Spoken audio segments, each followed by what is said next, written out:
lovely people, it's Caitlin, and today I am going to do a book review for A List of Cages by Robin Rowe. So if you can't see, I tabbed it a lot, and the colors the different colors don't mean anything, except the blue are quotes that I really like.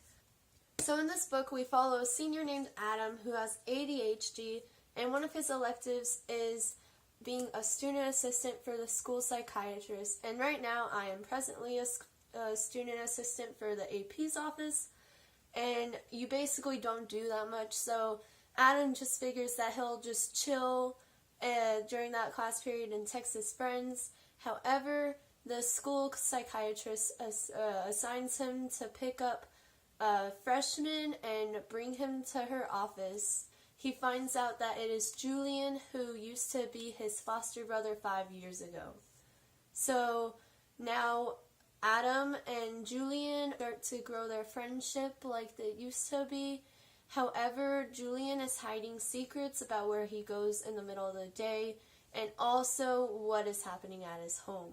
So the writing style was exquisite and beautiful, and I loved how we got to see from both Adam's point of view and Julian's point of view. You don't see very many YA novels, or any novels in general really that I know of, where it's two male perspectives. Normally it's a girl and a boy. So Adam was an amazing character because he's a senior and he's super nice to everyone at the school. I just love those types of people because even if you aren't friends with him, then he's still like super nice to you, and it's just amazing.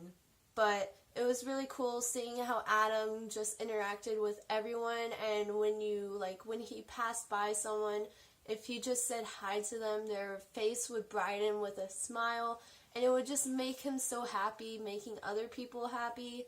And it's just really wonderful to see. I wish I had an Adam in my life. It would be miraculous. So Adam can talk to basically anyone without any trouble at all, and Julian watches this and he's all like, I don't think he understands that talking is a talent, and he's just so good at it. And I relate to Julian so much because I have trouble talking when it's a lot of people, or just like jumping from group to group. Like, I'll be lucky if I can stay in one location and keep that conversation going. Me and Julian are in the same boat. We're all like, talking is hard. Julian's parents died, and that's when Julian and Adam became foster brothers, and it was actually really nice to see the flashbacks towards when they were younger and seeing how they were then versus how they are now, and the similarities and the differences, because a lot of things overlap, but also like the scenarios are different in some ways. Some ways they're the same because Julian's parents are still dead, but there's more stuff to it now. There is child abuse in this novel, so that's probably the one thing that I wish I knew going into this, because I went into this book pretty much blind. I didn't know that much. However, I did wish that someone told me that there was child abuse. Not so like I didn't read it, but so I could be warned.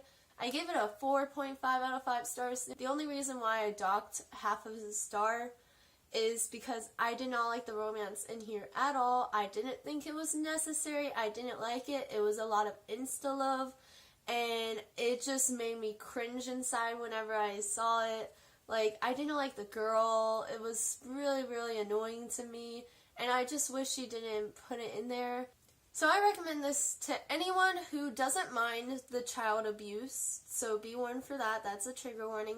And also just anyone who wants to have an emotional read and just a really nice friendship. If you're looking for a book with good friendship in it, I would definitely check this one out because it's just really amazing book and I loved it so much. Okay guys, so if you haven't read this book, be sure to go and read it and then come back and we'll discuss spoilers right now, okay?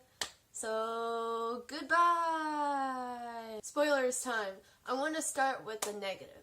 Like I said, the only negative thing really in this book was the romance. I did not like Emerald and Adam together at all. I found it really hard to picture Emerald in my head. I didn't like how she always had her hair up like she was going to prom. Just so we're on the same wavelength. Emerald has liked Adam ever since, like, they've known each other, I guess. And Adam has liked Emerald ever since they met each other. So now, Emerald has a boyfriend in college, or at least, like, a year outside of high school. And he ends up being fake. And that scene in the little maze at the art museum, it annoyed me so much because she's all like, there is no prize. Oh God, are you being serious? You made up a fake boyfriend to get Adam jealous. So, I mean, sure, it's not insta-love since, like, they've known each other all their lives, but just how it happened, how they got together into that relationship. They run away to that, like, cabin in the forest or whatever for a week.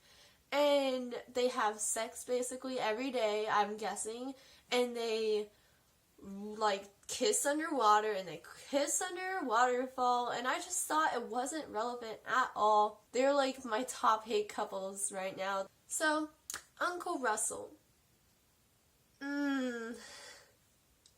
Oh my gosh, it made me so sad. Just, the first scene where he makes Julian take off his shirt and he starts cutting him, I had to do a double take. I reread those 2 pages because I'm all like, wait, he says go get it, but then he, like, says take off his shirt. I used context clues to figure out that he was getting a knife, and it scared me so much how Julian is always, like, sick afterwards, so he doesn't go to school, and then he gets the money underneath his conch shell. He got in Julian's head and is saying, like, if you leave me, then, like, you hate me. You don't hate me, right?